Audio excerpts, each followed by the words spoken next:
Before we begin, tell us, where in the world are you watching from? Now, let's dive into today's story. Chapter 1. The Foundation. Stuart Muller had built his life on precision and control. At 42, he commanded respect not through volume, but through presence.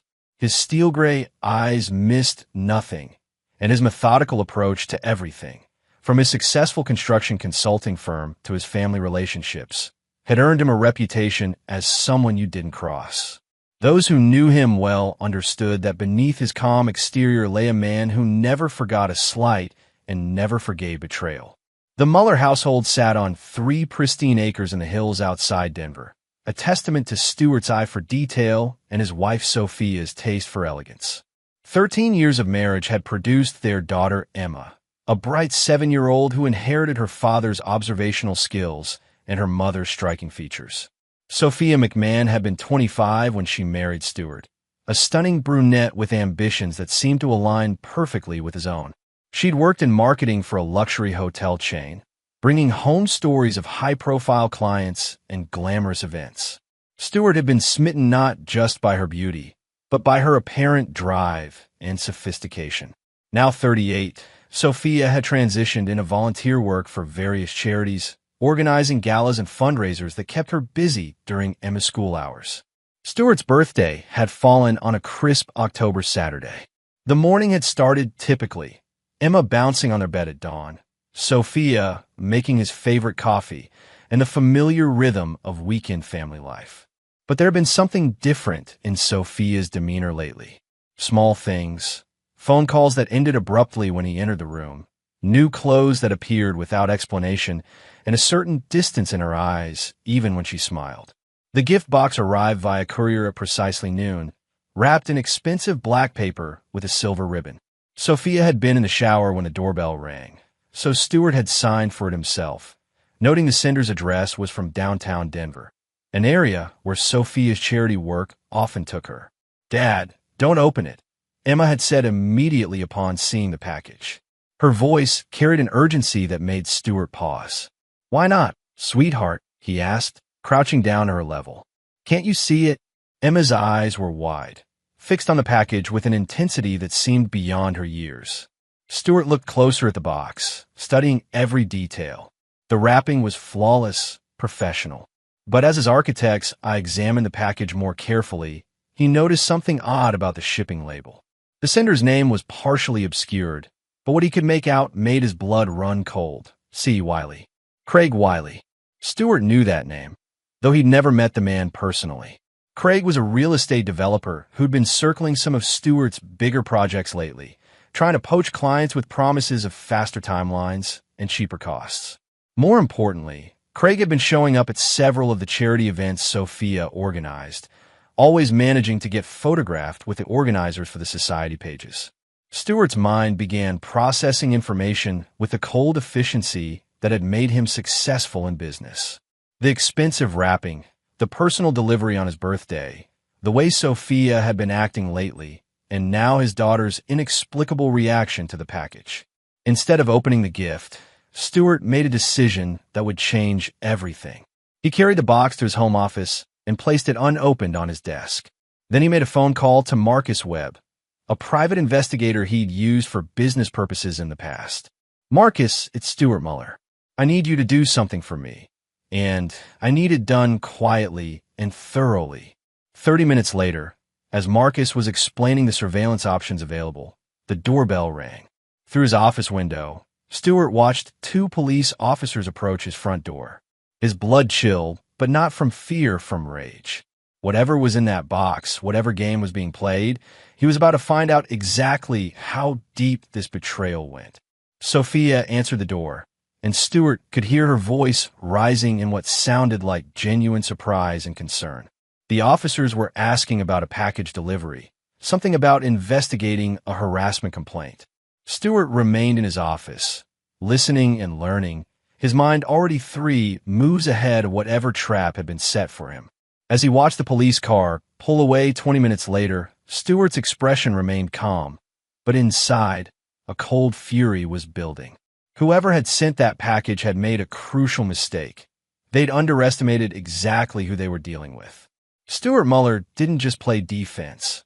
He played to win, and he played for keeps. Chapter 2. The Investigation. The police visit had been brief, but illuminating. According to the officers, they'd received an anonymous tip about a threatening package being delivered to the Muller residence. When they'd asked to examine the box, Stuart had cooperated fully, allowing them to scan it with their equipment. Finding nothing dangerous, they'd left with apologies and a case number. But Stuart had noted everything. The timing, the specific details the anonymous caller had somehow known about the package, and most tellingly, the look of relief that had flashed across Sophia's face when the police pronounced the box harmless. That evening, while Sophia took Emma to her grandmother's for their weekly dinner, Stuart finally opened the package. Inside was an expensive watch, a Rolex Submariner worth at least $15,000. The accompanying card was simple. Happy birthday, Stuart. Time for new beginnings. A friend. Stuart photographed everything, then carefully repacked the box exactly as he'd found it. He had no intention of keeping the watch, but he had every intention of finding out why someone had sent it, and why his wife seemed to know more about it than she was letting on. Marcus Webb arrived Monday morning with preliminary findings that confirmed Stuart's worst suspicions. For the past 3 months, Sophia had been meeting Craig Wiley at least twice a week. Not at charity events, but at the Fairmont Hotel downtown, always during school hours, always the same room. The surveillance photos were damning. Intimate dinners, hand-holding, and most devastating of all, Sophia wearing a different expensive watch in the photos from last week. One that matched the style of the Rolex currently sitting in Stuart's safe. There's more, Marcus said, spreading additional photos across Stuart's desk. Craig Wiley's going through a nasty divorce. His wife filed 6 months ago, citing adultery, but she needs proof to get around the prenup. Word is she's offering a substantial reward for evidence. Stuart studied the images, his expression unreadable. In one photo, Sophia was laughing at something Craig had said, her hand resting on his chest in a gesture of casual intimacy that felt like a knife to Stuart's gut. But it wasn't the pain that consumed him. It was the calculation. What do you know about Craig's business? Stuart asked. Real estate development, mostly commercial properties. He's leveraged pretty heavily right now, banking on a big mixed-use project on the south side. If that deal falls through, Marcus shrugged. He's looking at serious financial trouble. Stuart was quiet for a long moment, his mind working through possibilities. I need you to dig deeper. I want to know everything about Craig Wiley, his business partners, his debts, his enemies, his weaknesses. I want to know who else is in his circle, who he trusts, and who might be willing to sell him out for the right price. What about your wife? Marcus asked carefully. What about her? Stuart's voice was ice cold. She made her choice. Now she gets to live with the consequences. That evening, Stuart played the perfect husband and father. He helped Emma with her homework, complimented Sophia on dinner, and made casual conversation about their upcoming weekend plans.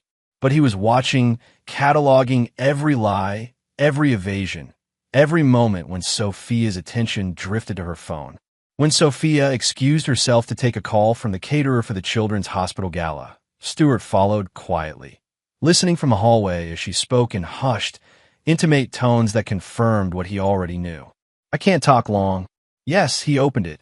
No, the police said it was fine. I think we're safe for now. I miss you too. As Stuart returned to the living room, Emma looked up from her coloring book. Dad, are you okay? Stuart knelt beside his daughter, studying her perceptive eyes. Why did you tell me not to open that package, sweetheart? Emma considered this seriously. It felt wrong, like when someone's being mean but pretending to be nice. Stuart felt a surge of pride in his daughter's instincts, mixed with rage that she was being exposed to this deception.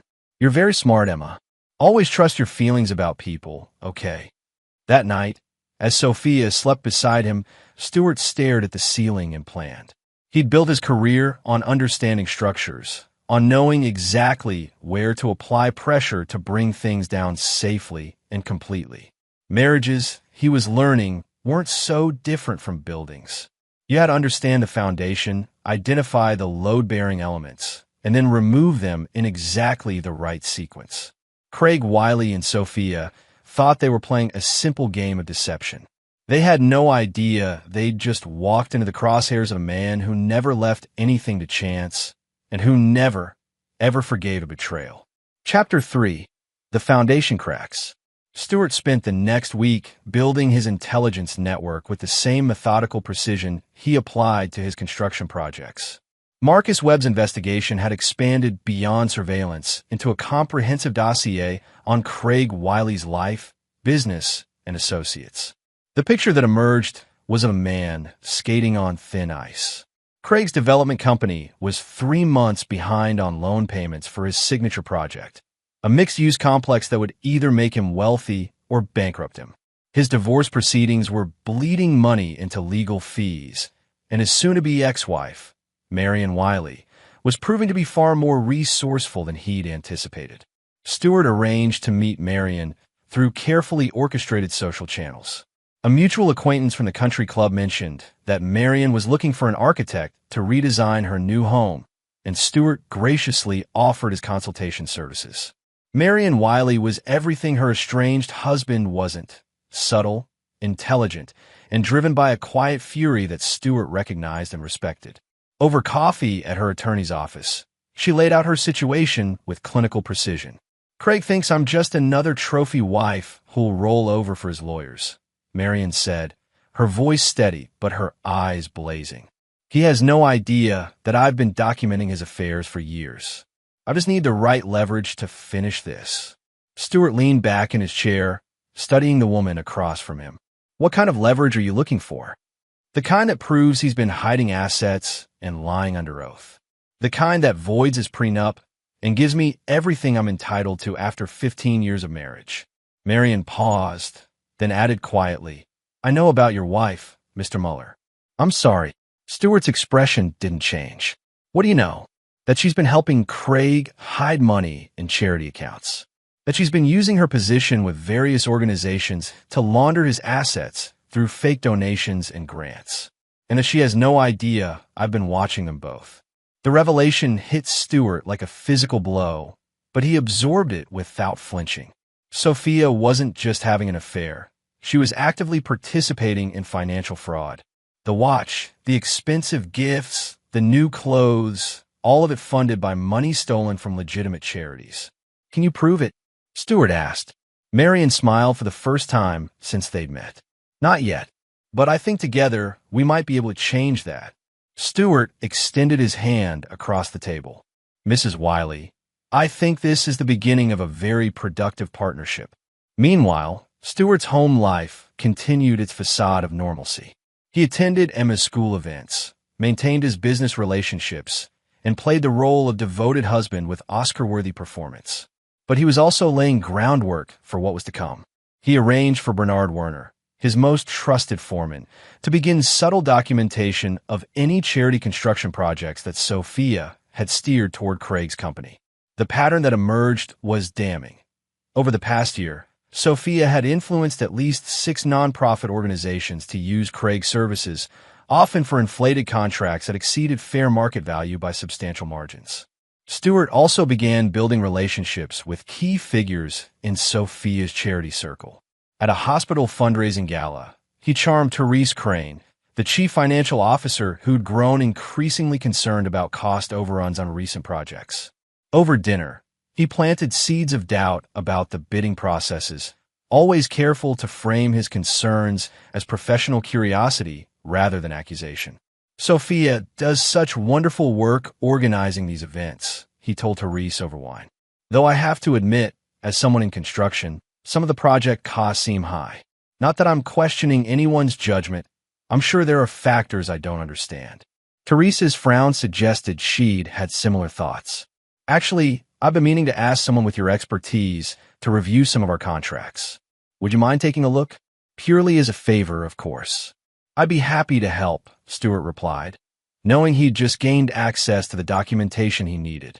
The pieces were falling into place, but Stewart wasn't satisfied with simply exposing the fraud. That would be too clean, too simple.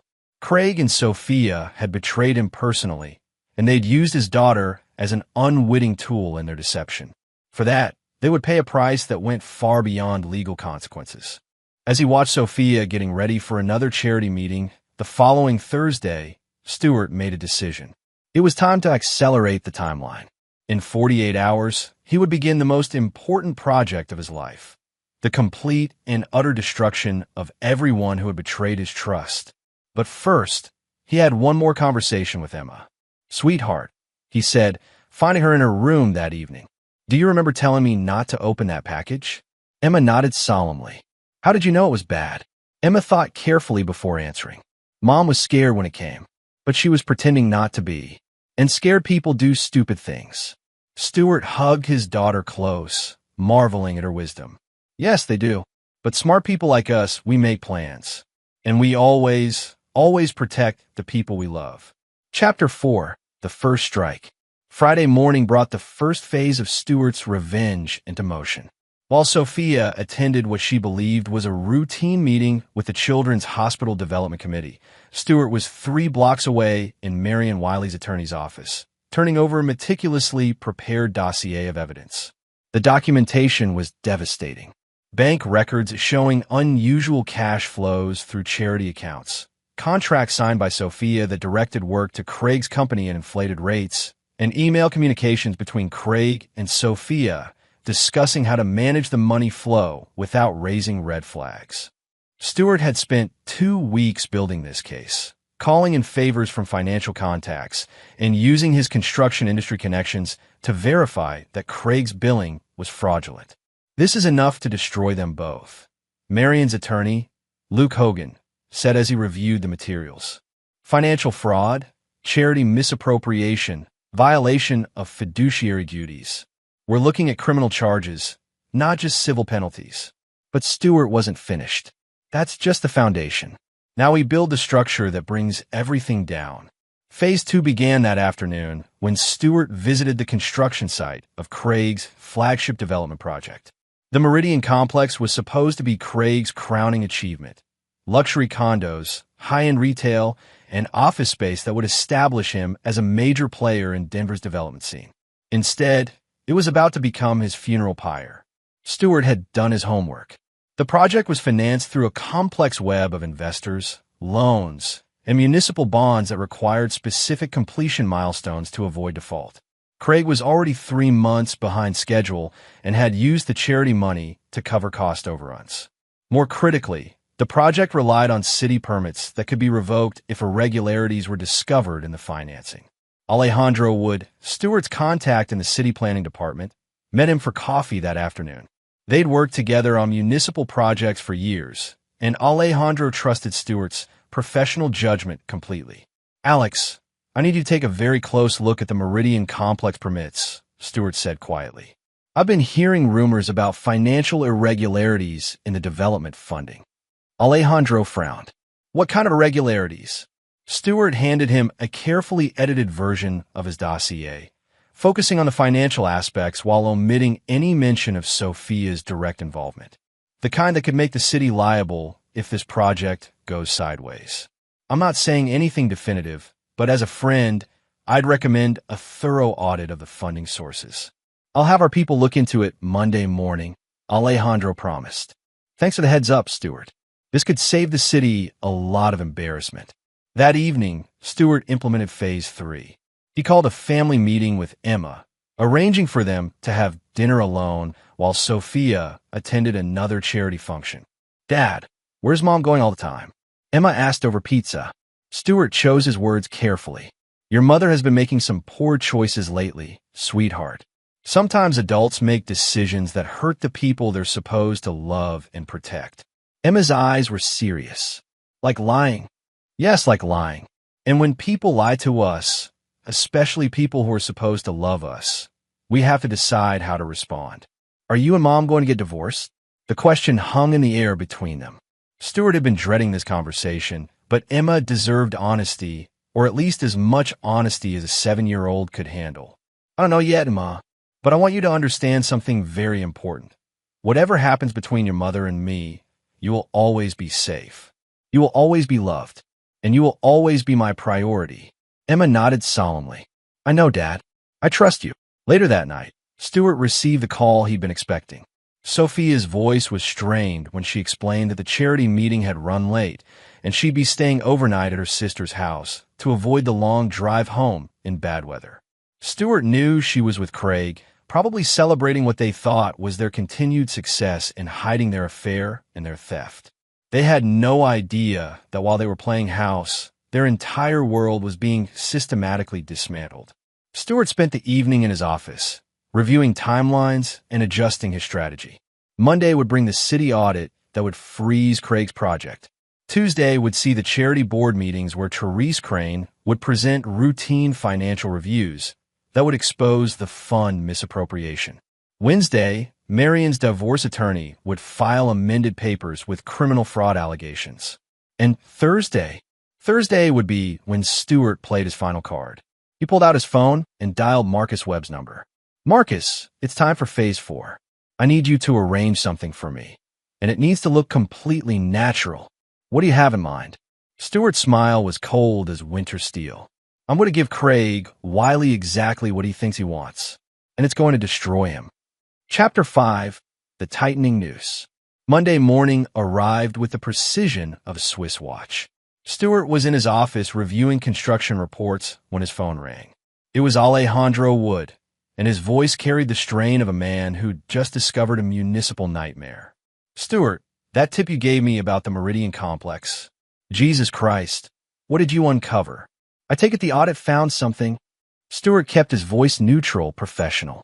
"Found something? Stewart, this is a disaster. The funding structure is completely fraudulent. Half the charity money they claimed as donations never went through proper channels, and the other half came from organizations that are now saying they never authorized the expenditures." Stewart felt a surge of satisfaction. "What's the city's next move?" "Emergency permit suspension, effective immediately. We're shutting down the entire project until this gets sorted out. And between you and me, I don't think it's getting sorted out. The FBI is going to be involved before the week is over." By noon, local news vans were already gathering at the Meridian Complex construction site. Stewart drove by during lunch and felt a grim satisfaction watching the workers stream out of the site carrying their tools, their livelihoods suddenly uncertain because of Craig Wiley's greed. Phase 4 was already in motion. Marcus Webb had spent the weekend implementing Stewart's most psychological gambit yet. Craig Wiley was about to receive an offer he couldn't refuse, one that would reveal exactly how desperate he'd become and how far he was willing to go to save himself. The setup was elegant in its simplicity. Marcus had approached Craig through intermediaries, posing as a representative of foreign investors interested in buying the Meridian Complex project at a fire sale price. The investors were real. Stewart had arranged them through his international business contacts, but the terms were designed to force Craig into increasingly compromising positions. Tuesday brought the charity board meetings. Stewart arranged to be out of town on business, providing himself with an alibi while Therese Crane presented her routine financial review to the Children's Hospital Board. The findings were presented as discoveries made during standard due diligence, with no hint of Stewart's involvement. Sophia called him that afternoon, her voice tight with barely controlled panic. "Stewart, something terrible is happening. There are questions about some of the charity projects I've been working on. They're saying there might be financial irregularities." "What kind of irregularities?" Stewart asked, playing the concerned husband to perfection. "I don't know exactly. Something about contracts and funding sources. They've asked me to come in tomorrow for a formal interview with the board and some outside auditors. I'm sure it's just a misunderstanding, sweetheart. You've always been so careful with the charity work." "Yes," Sophia said quickly. "Yes, I have been. I'm sure it's just someone made a mistake somewhere." That evening, Stewart received a call from Gordon French, a federal prosecutor he'd met at various civic functions over the years. They'd maintained a casual friendship built on mutual respect for each other's professional competence. "Stewart, I need to give you a heads up about something that might affect your family." "What's that, Gordon?" "Your wife's name has come up in connection with a financial fraud investigation we're pursuing. Nothing specific yet, but I thought you should know that she might be contacted for questioning in the next few days." Stewart managed to sound appropriately shocked and concerned. "Financial fraud? Gordon, there must be some mistake. Sophia does volunteer work for charities. She doesn't handle money in any professional capacity. That's exactly why this is complicated. The fraud appears to have been perpetrated through charity organizations, using people in positions of trust to redirect funds. I'm not saying your wife is a target. She might just be a witness, but these investigations can get messy quickly. I appreciate the warning. Is there anything I should know about protecting her legally? My advice? Get her a good attorney before she talks to anyone. And Stuart, be prepared for this to get ugly. Financial fraud cases have a way of revealing things that families would rather keep private.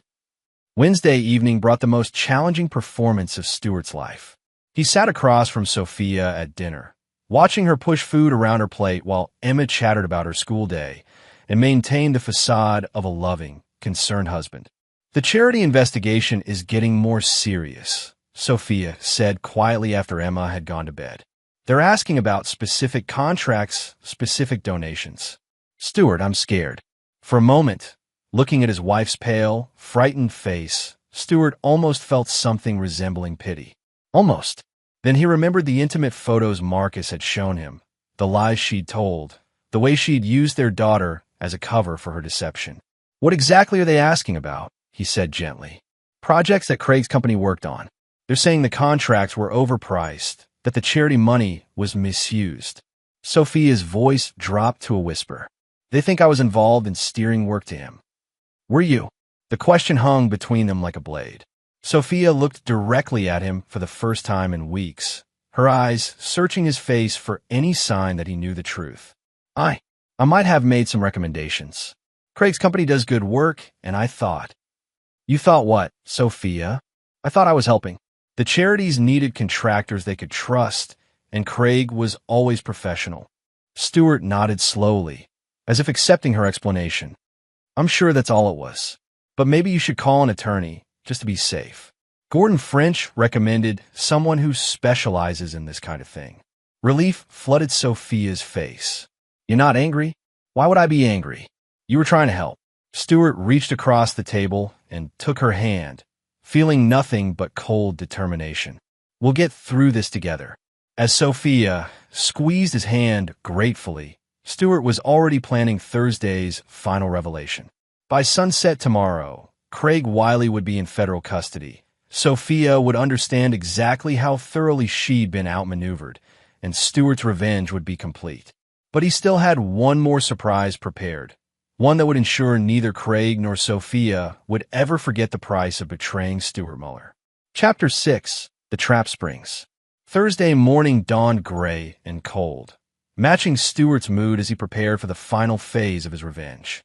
Emma had left for school with her usual kiss and "love you, Dad," while Sophia remained in bed, claiming illness. Stuart knew she was simply paralyzed by fear, waiting for the other shoe to drop in the federal investigation that was closing in around her. At precisely 10 a.m., Marcus Webb called with the news Stuart had been waiting for. Craig took the bait. He's meeting with the foreign investors this afternoon at 2 p.m. He's desperate enough that he's bringing financial documents he shouldn't have access to, documents that prove he's been hiding assets from his divorce proceedings and using charity money to keep his business afloat. And the recording equipment? Already in place. Every word he says will be captured and admissible in court. Plus, my contact in the U.S. Attorney's Office will be monitoring the meeting remotely. If Craig incriminates himself the way we expect, he'll be arrested before he leaves the building. Stuart felt a cold satisfaction settle in his chest. What about the financial transfers? All traceable back to accounts Sophia helped establish. The federal audit will show a clear pattern of conspiracy between her and Craig to defraud multiple charitable organizations. Even if she claims ignorance, the evidence shows she was integral to the operation. At noon, Stuart received a call from Marion Wiley. Her voice carried a mixture of vindication and genuine sadness. Stuart, I wanted to thank you before this all becomes public. The evidence you helped gather, it's going to end Craig permanently. Not just the divorce, but criminally. He'll serve real prison time. He earned it, Stuart replied simply. I know this isn't easy for you either. Whatever happens with your wife, I hope you know you did the right thing. Stuart ended the call and sat quietly in his office, thinking about justice and revenge about the difference between what was legal and what was right. In 3 hours, the man who had been sleeping with his wife would be led away in handcuffs. Before the week was over, Sophia would face federal charges that could send her to prison for years. But Stewart wasn't finished. At 1:45 p.m., he drove to the office building where Craig's meeting was taking place. He didn't go inside. That would come later. Instead, he positioned himself across the street where he could watch the federal agents who were undoubtedly preparing to make their arrest. At 3:17 p.m., Craig Wiley emerged from the building in handcuffs, flanked by FBI agents and followed by news cameras that had been tipped off about the arrest. Stewart watched with cold satisfaction as the man who had destroyed his marriage was loaded into a federal vehicle. Then he drove home to deliver the news to his wife. Sophia was in the living room when he arrived, still in her robe, her face pale and drawn. She looked up when he entered, hope flickering in her eyes. "Stewart, have you heard anything about?" "Craig was arrested an hour ago," Stewart said quietly, settling into the chair across from her. "Federal charges. Conspiracy, fraud, money laundering. He's looking at 15 to 20 years in federal prison." The color drained completely from Sophia's face. What about the charity investigation? What about it, Sophia?" Something in his tone made her look at him more carefully. For the first time, she seemed to see past the mask he'd been wearing for weeks. "Stewart," her voice was barely a whisper. Stewart reached into his jacket and pulled out a manila envelope. He placed it on the coffee table between them and leaned back in his chair. "Open it." With trembling hands, Sophia opened the envelope and began pulling out photographs. The surveillance photos Marcus had taken over the past months. Sophia and Craig holding hands at restaurants, entering the hotel together, embracing in parking lots. But these weren't the most damaging items in the envelope. Those were the financial documents that showed every fraudulent transaction, every misappropriated charity dollar, every lie she'd told to cover their crimes. And at the bottom of the pile, a detailed timeline showing exactly when Stewart had discovered each piece of evidence. "You knew," Sophia whispered, staring at the papers scattered across the table. "You've known for weeks." "I've known for weeks," Stewart confirmed. "The question is, what are you going to do about it?" Sophia's eyes darted toward her phone, toward the door, toward anywhere but Stewart's implacable gaze. "I can explain." "No." Stewart's voice cut through her protest like a blade. "You can't explain. You can't justify. You can't negotiate. You made your choices, Sophia. You chose to betray your family. You chose to steal from charities. You chose to help a man commit felonies. Those choices have consequences. What do you want?" The question came out as a sob. Stewart stood up and walked to the window, looking out at the life he'd built, the home he'd provided, the security he'd created for his family, all of it poisoned by the woman behind him. "I want you to understand something very clearly," he said without turning around. "In approximately 2 hours, federal agents will arrive here with a warrant for your arrest. You will be charged as Craig's co-conspirator in a multi-million-dollar fraud scheme. You will be convicted. The evidence is overwhelming. And you will serve significant prison time." Sophia was crying now, harsh sobs that shook her entire body. "Please, Stewart. Please. I'll do anything. I'll end it with Craig. I'll pay back the money. You'll do nothing." Stewart turned to face her, his expression as cold as Arctic steel. "Because you have nothing left to bargain with. Your boyfriend is already in federal custody. Your bank accounts are frozen. Your charitable positions are terminated. And your marriage is over. What about Emma?" Sophia managed through her tears. For the first time since he'd entered the room, Stewart's expression softened slightly. "Emma will be protected. She'll be raised by someone who understands the difference between right and wrong, someone who would never use her as a cover for criminal activity. You can't take her away from me." "I'm not taking her anywhere. You're the one who chose to leave." Stewart moved toward the door, then paused. "Pack whatever you can carry. You have 90 minutes before the FBI arrives. I'd suggest you use that time to call a federal defense attorney." As Stewart reached the doorway, Sophia called after him desperately. "Stewart, please. I love you. It was a mistake, a terrible mistake, but I love you." Stewart paused at the threshold and looked back at the woman who had been his wife for 13 years. When he spoke, his voice carried finality that felt like a judge pronouncing sentence. No, Sophia, you love yourself. You love money. You love excitement. But you've never loved me. If you had, you never could have done what you've done. He straightened his tie and checked his watch. 87 minutes. I'd start packing. As Stuart walked away from his collapsing marriage, he felt no satisfaction, no triumph, no sense of justice served. He felt only the cold certainty that some betrayals can never be forgiven, and some trust, once broken, can never be repaired. But there was still Emma to think about. And Emma deserved a father who would protect her from the consequences of her mother's choices, no matter what that required. Chapter 7. The Reckoning. The federal agents arrived precisely on schedule, their black sedans rolling up the Muller driveway at 5:47 p.m. Stuart watched from his office window as 6 agents in windbreakers marked FBI surrounded the house with professional efficiency. He'd sent Emma to stay with his sister for the evening, explaining only that Mommy was going away for a while and there might be some confusion at the house. Agent Sarah Harrison led the team, a compact woman in her 40s whose reputation for thoroughness had made her the lead investigator on high-profile financial crimes. Stuart had researched her background extensively. She'd built her career on cases exactly like this one, and her conviction rate was over 90%. Stuart opened the front door before they could ring the bell. Agent Harrison, I'm Stuart Muller. I've been expecting you. Mr. Muller, we have a warrant for the arrest of Sophia McMahon Muller. Is she on the premises? She's upstairs packing. She's been waiting for you. Agent Harrison studied Stuart's face carefully. In her experience, spouses of fraud suspects usually fell into predictable categories: shock denial, angry enablement, or protective defiance. Stuart Muller fit none of these patterns. His calm cooperation suggested either remarkable emotional control or something more complex. Mr. Muller, you understand that your wife is being arrested on federal charges related to conspiracy and financial fraud? I understand completely. I'm the one who provided most of the evidence for your investigation. The admission hung in the air like smoke from gunshot.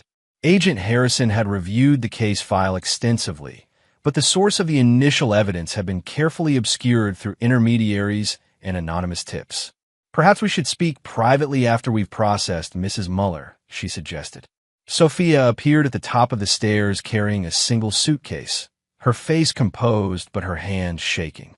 She'd changed into a conservative blue dress and had attempted to cover the signs of her earlier breakdown with makeup. The effort was admirable, but ultimately futile. She looked exactly like what she was, a woman about to lose everything. Sophia McMahon Muller, you're under arrest for conspiracy to commit wire fraud, money laundering, and violation of federal banking laws. Agent Harrison's voice was professional but not unkind as she read the Miranda rights. Stuart watched as his wife was handcuffed and led toward the waiting cars. At the last moment, Sophia turned back toward him, her eyes pleading for some sign of the man who had once loved her. Stuart, she called out desperately, please don't let them destroy me completely. For Emma's sake, please. You destroyed yourself, Stuart replied quietly. I just made sure there were consequences. After the federal caravan departed, Stuart found himself alone in the house he'd shared with Sophia for 13 years. The silence was profound, broken only by the grandfather clock in the hallway marking the passage of time that would never be recovered.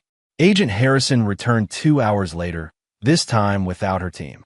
She accepted Stuart's offer of coffee and settled into the living room, where just hours earlier, Stuart had systematically destroyed his wife's world. Mr. Muller, I need to understand your role in this investigation. The evidence you provided was comprehensive, almost too comprehensive. Stuart met her gaze steadily. I discovered my wife was having an affair. When I investigated further, I found evidence of financial crimes. I reported what I found to the appropriate authorities. Through multiple intermediaries, using carefully planned revelations designed to maximize criminal exposure while minimizing your own legal involvement. I'm a methodical person, Agent Harrison. When I commit to something, I'm thorough. Agent Harrison leaned back at her chair, studying the man across from her. Mr. Muller, in my experience, very few people possess the skills and connections necessary to orchestrate the kind of investigation you conducted. Most betrayed spouses hire a divorce attorney and a private investigator. They don't build federal criminal cases. Most betrayed spouses don't discover that their wife has been stealing from children's charities. Is that what this was about? The charity fraud? Stewart was quiet for a long moment, considering how much truth to share. Agent Harrison, when I took my wedding vows, I meant them. When I became a father, I committed to protecting my child from harm. When I built my business, I chose to operate with integrity, even when it cost me money. He stood and walked to the window, looking out at the darkening sky. Sophia violated every principle I've tried to live by. She betrayed me personally. She betrayed her responsibilities as a mother, and she betrayed innocent people who trusted her with their charitable contributions. So you decided to destroy her. I decided to ensure that her actions had appropriate consequences. There's a difference. Agent Harrison finished her coffee and stood to leave. At the door, she paused and looked back at Stewart. Mr. Muller, what you've done, it's going to follow you for the rest of your life. Are you prepared for that? Stewart's expression was unreadable. Agent Harrison, what my wife did was going to follow me for the rest of my life anyway. At least this way, justice was served. After the agent left, Stewart sat in his home office and began planning the next phase of his life. There would be custody hearings, divorce proceedings, media attention, and the complex process of rebuilding his life as a single father. Emma would need counseling, explanations appropriate for her age, and the stability that came from knowing her father would never abandon her. But first, there was one more conversation to be had. Stewart picked up his phone and dialed Craig Wiley's attorney, Ron Herring. Mr. Herring, this is Stewart Muller. I understand your client is looking to make a deal with federal prosecutors. Mr. Muller, I'm not sure it's appropriate for us to be speaking directly. I think it's very appropriate. I have information that might help your client reduce his sentence. Information about the true scope of the conspiracy he was involved in. There was a pause on the line.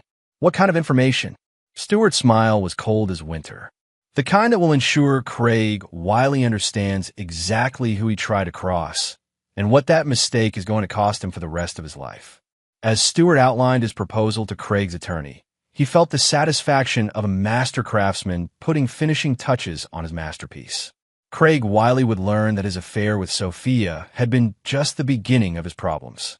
Stewart had spent weeks building a trap that would follow Craig for decades, affecting his parole prospects, his future employment opportunities, and his ability to ever rebuild his life. Some betrayals, Stewart reflected, deserved to echo through eternity. And Stewart Muller never forgot, never forgave, and never left a job unfinished. Chapter 8. The Final Verdict. 6 months after Sophia's arrest, Stewart sat in the federal courthouse watching his former wife receive her sentence. She stood before Judge Francis Kirk wearing an orange jumpsuit, her hands cuffed behind her back, looking like a shadow of the elegant woman who had once organized charity galas and commanded social respect. The prosecution had been merciless and efficient. Assistant U.S. Attorney Monica Marsh had laid out a case that painted Sophia not as a naive accomplice, but as an integral architect of a sophisticated fraud scheme that had stolen over $3 million from various charitable organizations. The evidence Stewart had provided formed the backbone of the prosecution's case. An additional investigation had revealed the true scope of Sophia and Craig's crimes. Mrs. Muller, Judge Kirk said, his voice carrying the weight of decades on the federal bench, you held positions of trust in multiple charitable organizations. You used that trust to systematically divert funds intended for children's hospitals, homeless shelters, and educational programs. Your actions didn't just constitute fraud. They represented a profound betrayal of society's most vulnerable populations. Stewart watched Sophia's shoulders shake as the judge continued his remarks. In the months since her arrest, she had aged years. Her hair had gone prematurely gray. Her face bore lines that hadn't been there before, and her once confident bearing had been replaced by the defeated posture of someone who finally understood the magnitude of their mistakes. Craig Wiley had been sentenced the previous month to 18 years in federal prison.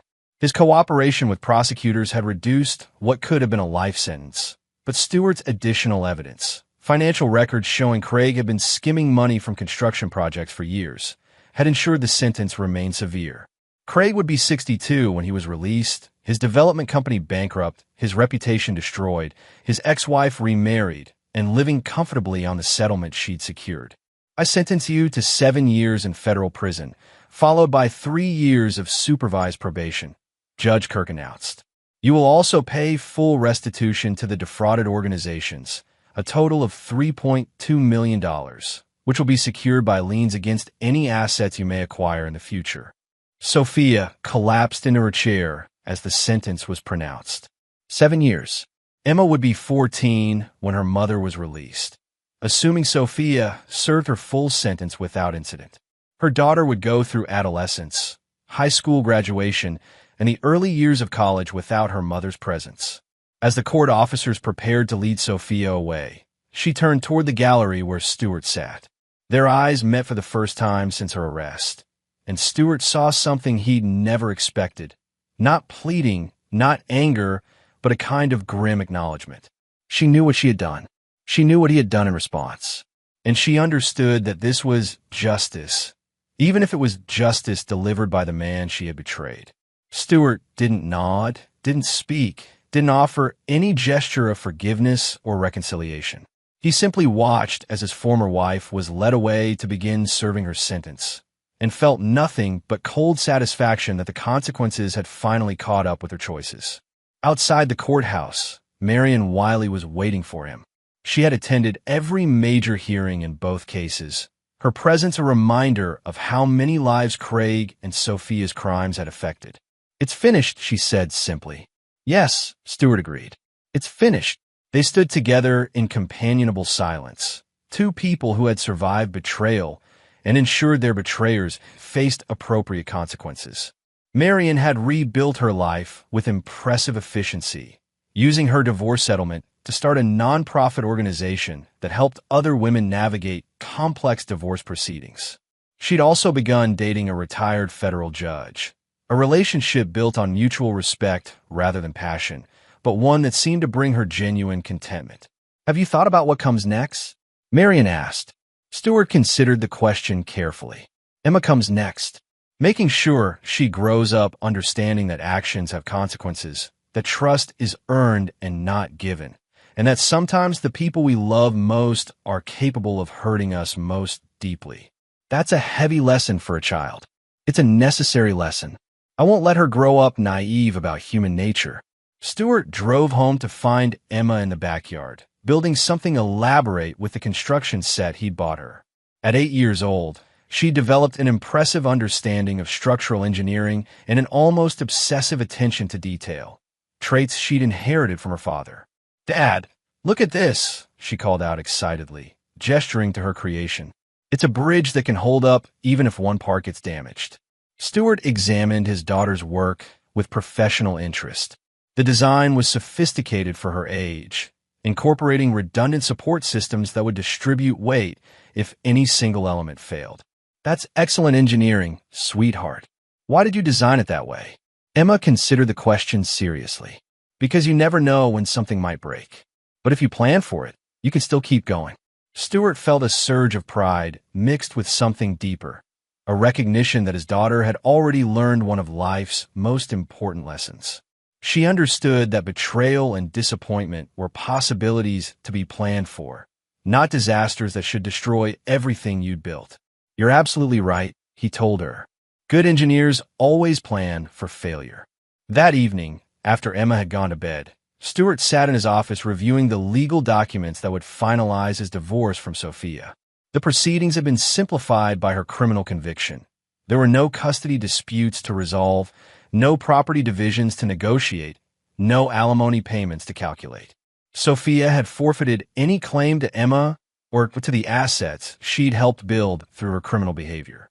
Stewart signed the papers with the same methodical precision he brought to everything else in his life. 13 years of marriage dissolved with the stroke of a pen, reduced to legal language that captured none of the complexity of love, betrayal, and justice that had brought them to this point. But as he sealed the envelope containing the signed documents, Stewart allowed himself a moment of genuine emotion. Not grief for his failed marriage, that had died the moment he'd seen the surveillance photos. Not regret for his actions. Sophia and Craig had earned every consequence they'd received. Instead, he felt something rarer and more valuable. The satisfaction of a job completed with absolute precision. Stewart Muller had built his life on the principle that structures must be sound, that shortcuts led to collapse, and that every element must be tested to ensure it could bear the weight placed upon it. His marriage had failed those tests catastrophically, but his response had demonstrated that some foundations were indeed built to last. As he turned off the lights in his office, Stewart thought about the future he would build with Emma, a future based on honesty, integrity, and the unshakable understanding that some lines should never be crossed, and that crossing them carried consequences that echoed through generations. He taught his daughter to build bridges that could survive even when parts failed. Now he would teach her to build a life that could withstand any betrayal, any disappointment, any test that the world might devise. Because Stewart Muller never forgot, never forgave, and never failed to finish what he started. Chapter 9. The Foundation Holds. 2 years after Sophia's sentencing, Stewart stood in his kitchen making breakfast for Emma, now 10 years old, and showing every sign of inheriting her father's analytical mind and uncompromising moral code. The morning routine had become sacred to both of them, a time when they discussed everything from Emma's school projects to larger questions about life, justice, and the importance of making good choices. "Dad," Emma said over her cereal, "Mrs. Peterson asked us to write about someone we admire for our essay assignment. Can I write about you?" Stewart paused in his coffee preparation, touched by his daughter's words, but careful not to show too much emotion. "That's very flattering, sweetheart. But what would you write about?" Emma considered this with characteristic seriousness. "I'd write about how you always do the right thing, even when it's hard, and how you protected me when someone was trying to hurt our family." In the 2 years since Sophia's conviction, Stewart had been careful about how he discussed her mother's crimes with Emma. Age-appropriate explanations, counseling sessions with a child psychologist, and gradual revelation of facts as Emma became old enough to understand them. The result was a child who understood that her mother had made terrible choices, but who also felt secure in her father's unwavering protection and love. "What if I told you about someone else you could admire?" Stewart suggested. "Someone who overcame even bigger challenges?" But Emma shook her head. "I know other people do brave things too, Dad, but you're the one who made sure bad people face consequences for hurting good people. That's what heroes do." Stewart felt a complex mix of emotions at his daughter's words. Pride, certainly, but also the weight of responsibility that came with being someone's hero. Emma's moral framework was being shaped by watching how he'd handled the greatest crisis of their family's life, and he was acutely aware that every decision he made was teaching her lessons about justice, forgiveness, and the price of betrayal. The phone rang, interrupting his thoughts. The caller ID showed Marion Wiley's number, a call that likely meant news about Craig or Sophia. "Marion," Stewart answered. "What can I do for you?" "Stewart, I wanted to let you know before you heard it elsewhere. Craig died in prison last night." The news hit Stewart like a physical blow, though not in the way he might have expected.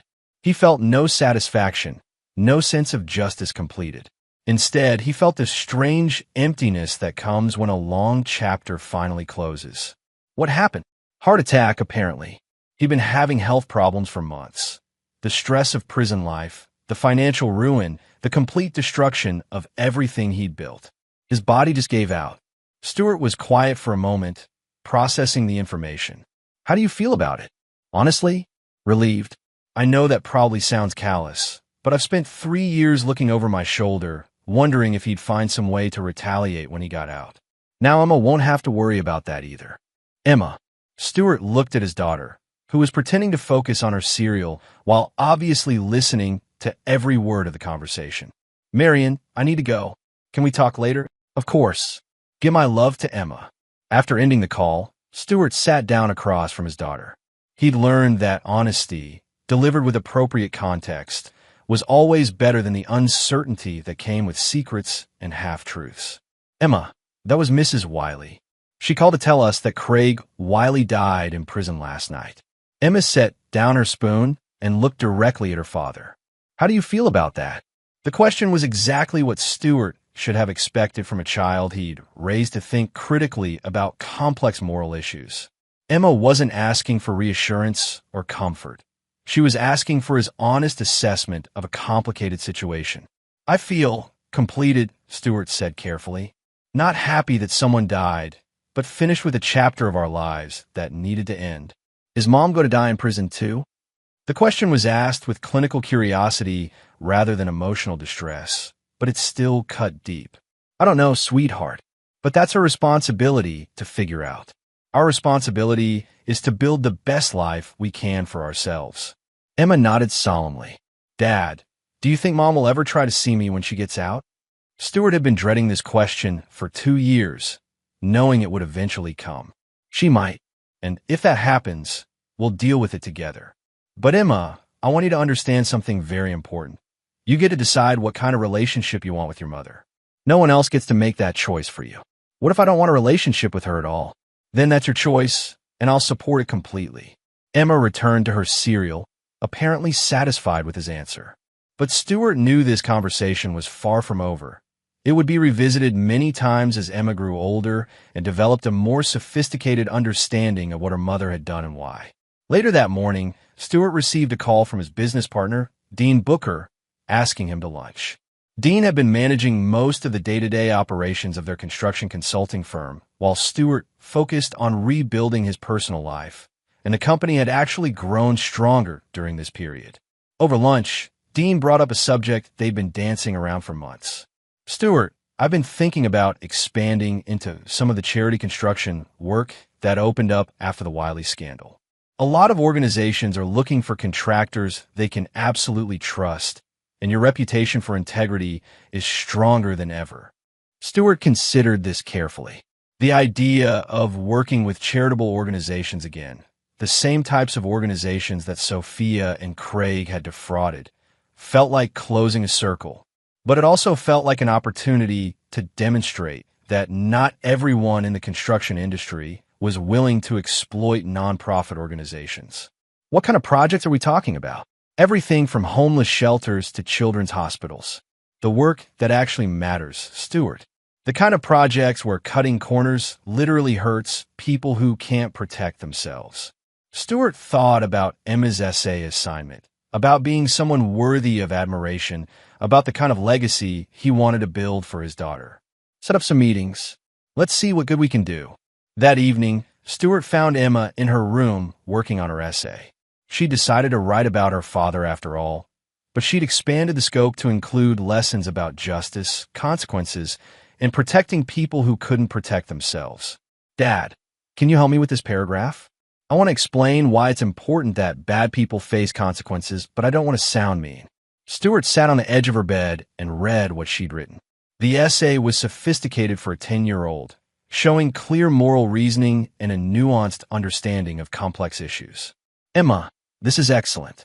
But let me ask you something. What do you think the most important part of the story is? Emma considered this seriously. That you didn't let bad people get away with hurting good people. That's part of it. But I think the most important part is that through everything that happened, I never stopped protecting you. That's what parents are supposed to do. Protect their children from harm, even when that harm comes from people who are supposed to love them. Emma leaned against her father's shoulder, a rare display of physical affection from a child who is usually more reserved. Dad, do you think I'll be as strong as you when I grow up?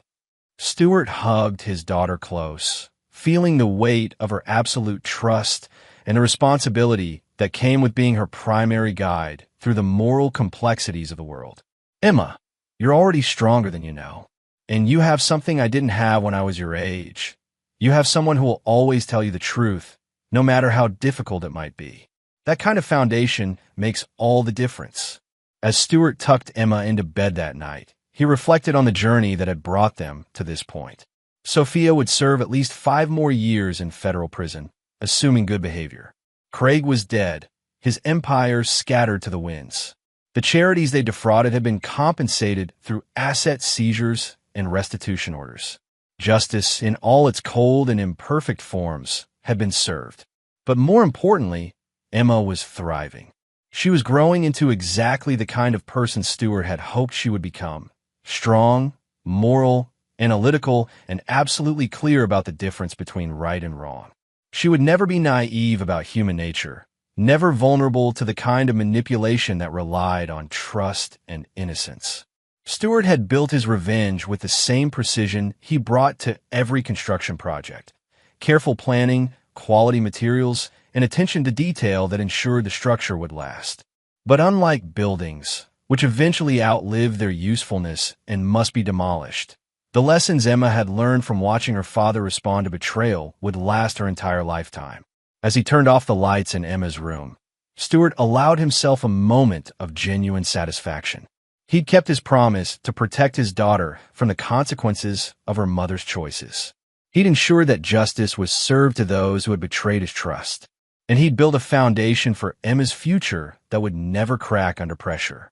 Stewart Muller never forgot, never forgave, and never failed to finish what he started. But perhaps most importantly, he'd raised a daughter who understood that some principles were worth fighting for, no matter the cost.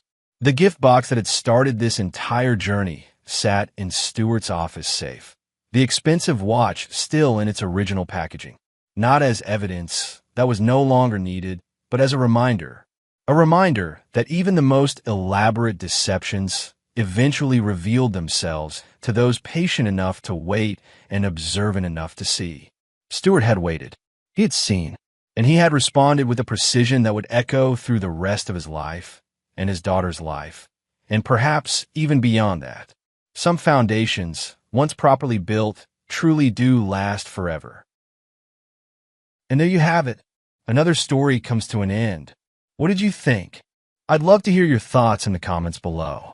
If you enjoy this story, consider joining our community by subscribing. It means the world to us. For more stories like this one, check out the recommended videos on screen, and I'll see you there.